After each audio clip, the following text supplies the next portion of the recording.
Alam mo ba, sa dami ng content online, first 5 seconds ang pinakamahalaga. Kung hindi mo mahuhuli ang atensyon agad, skip agad sila. Kaya ang rule number 1 sa content creation, hook first, value always. So paano gawin ito? Number 1, start with curiosity or emotion. Tanong statement o visual na magpapastop scroll sa audience mo. Number 2, deliver value immediately. Pag nakahook ka na, ibigay agad ang tip, lesson o kwento na makakatulong sa kanila.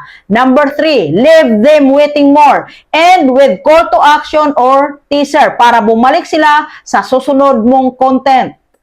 Kaya sa bawat post o video mo, isipin, ano ang hook na napapansin nila sa unang 5 seconds at ano ang value na hindi nila malilimutan. Yan ang sikreto para ma-build ang loyal audience mo. Ano sa palagay mo? Comment mo and see you in the next video, Kamagnet.